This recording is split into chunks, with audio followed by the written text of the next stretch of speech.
Hello दोस्तों, नमस्कार।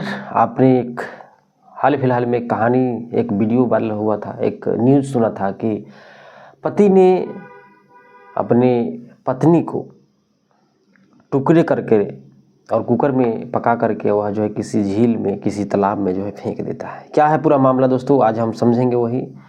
और कहते हैं दोस्तों कि पति पत्नी का एक रिश्ता जो होता है, लेकिन कुछ ऐसी बातें हो जाती है कि ऐसे कदम उठा लेते हैं लोग जो जीवन भर कभी उसे भूल नहीं पाते। उनके जो है 2 बच्चे भी हैं और छोटी मोटी बातें और छोटी छोटी बातें पर जो है अक्सर जो है झगड़ा हुआ करता था। दोस्तों, झगड़ा तो बात एक अलग बात है, पति पत्नी है तो कुछ ना कुछ जो है हमेशा होते रहते हैं, लेकिन ऐसे कदम नहीं उठाने चाहिए कि आप जीवन भर उस चीज़ के लिए अफसोस ही रहेंगे। लेकिन कुछ ऐसे व्यक्ति होते हैं जिन्हें कोई फर्क नहीं पड़ता है कि वह है या नहीं है, क्योंकि सिर्फ जो थे वह अपना स्वार्थी थे। बताया जाता है कि पत्नी की हत्या, बॉडी के किए टुकड़े टुकड़े, कई टुकड़े पकाया। हैदराबाद में दिल दहलाने वाली जो कहानी मैं आपको सुनाने वाला हूँ दोस्तों, इस वीडियो को आप पूरा शुरू से अंत तक देखिएगा, तभी आप समझ सकते हैं। बताया जा रहा है कि मृतक महिला का नाम है वैकेंट माधवी और परिवार का कहना है कि वह 16 जनवरी से गायब थे। 16 जनवरी कहाँ से स्टार्ट थे? बताया जाता है कि जब उसके पति को, जो आरोपी को पकड़ा जाता है, जिसका नाम है DRDO में सुरक्षा गार्ड के तौर पर काम करता है। इस कपल के 2 बच्चे भी हैं जो अपने मैं आपको बता दिया हूँ। हैदराबाद से सनी खबर आने की संभावना यह है कि पूर्व सैनिक पर पत्नी ने बेरहमी से हत्या करने का आरोप लगाया है। केस सरधा मर्डर केस और मीरा रोड केस दोनों से काफ़ी हद तक मिलता जुलता है। आरोपी है कि पति ने लाश के छोटे छोटे टुकड़े किए और फिर कुकर में पका करके, इतना ही नहीं, इसके बाद उसने फेंके हुए टुकड़े को मिरपेट झील में फेंक दिया ताकि मृतक शरीर को आसानी से ठिकाना लगा सके और पुलिस से बच सके। इनका कहना है कि जो महिला है वह 35 साल की है। बोलते हैं जब उसके पति को, महिला के पति को जो पकड़ा जाता है, तो आरोपी की पहचान है गुरुमूर्ति के रूप में हुए हैं। जो व्यक्ति है उसका नाम है गुरुमूर्ति। जो बताया जाता है कि जब अक्सर जो है लड़ाइयाँ हुआ करती थी पति पत्नी में, और पोंगल एक फेस्टिवल है तो वह जो है जाना चाहती थी। तो क्या होता है कि 14 तारीख और 15 तारीख को वह जो है अपनी बहन के पास जाती है। कि पति पत्नी दोनों और 2 बच्चे भी हैं, वो भी जाते हैं। वो अपनी बहन के पास महिला जाती है और उसका जो पति है वो भी जाता है। क्या होता है कि 15 तारीख को अपने बच्ची को छोड़ करके अपने बहन के पास से और पति पत्नी थे वापस जो अपने घर आते हैं। बताता है, पति बताता है, जब पुलिस पकड़ती है तो सारी बातें जो है कबूल करता है, बताता है। उसके बाद वह बताता है कि हम दोनों घर पे आए थे, घर आने के बाद जो है हम दोनों में लड़ाइयाँ हुआ। लड़ाई होने के बाद जो है वह चाहते थे कि पोंगल जो फेस्टिवल है उसमें हम अपने घर जाए, माँ के पास जाए। लेकिन जो गुरुमूर्ति है वह नहीं चाहता था कि मेरी पत्नी जो है अपने घर पे आए, क्योंकि अक्सर दोनों में झगड़ा हुआ करता था, तो शायद कुछ हुआ होगा। तो बताया जा रहा है कि सूत्रों के मुताबिक कि मूर्ति जो है, गुरुमूर्ति, वह जो है पत्नी को दीवार में टक्कर मरवा देता है, यानी कि धक्का दे देता है। धक्का देने के बाद जो है पत्नी जो वहीं पे गिर जाती है।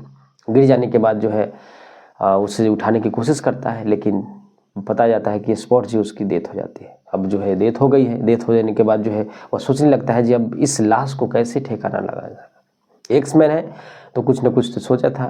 बताया जाता है कि बाथरूम में ले जाता है। बाथरूम में ले जाने के बाद जो है पत्नी को बढ़िया से जो है, माने इतने क्रूर तरीके से उसे काट करके, और बताया जाता है कि ओखली मूसल होता है उसमें भी कूट देता है, जिससे कि हड्डियाँ जो है बाहर हो जाए और मांस है उसे हम पका दें।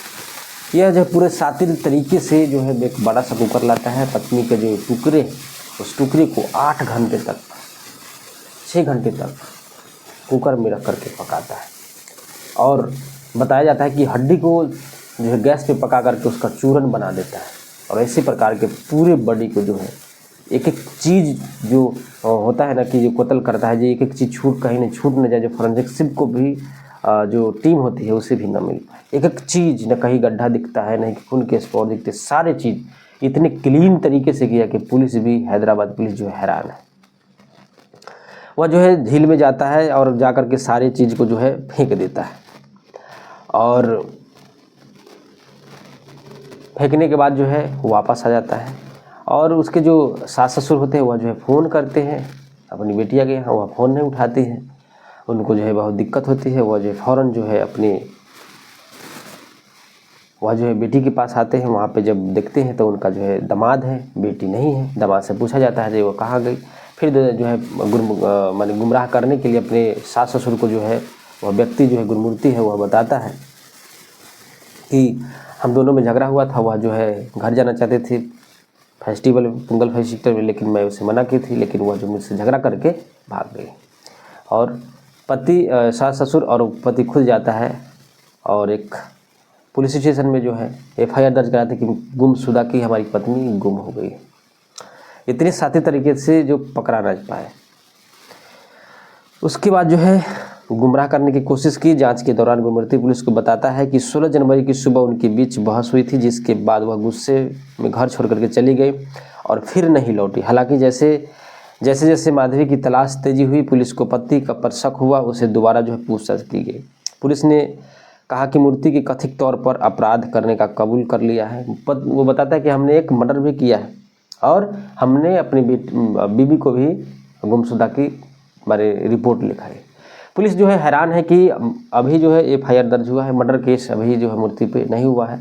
बताया जाता है कि इस केस में ऐसे मैंने उलझा रखा है कि ऐसे कभी आज तक केस हुआ नहीं कि जहाँ पे फॉरेंसिक टीम भी जाती है, पुलिस भी जाती है उस झील के पास, लेकिन वहाँ पे कुछ भी उसे बरामद नहीं होता है। जब तक आपको कोई सबूत नहीं होता है किसी को आप ब्लेम नहीं कर सकते।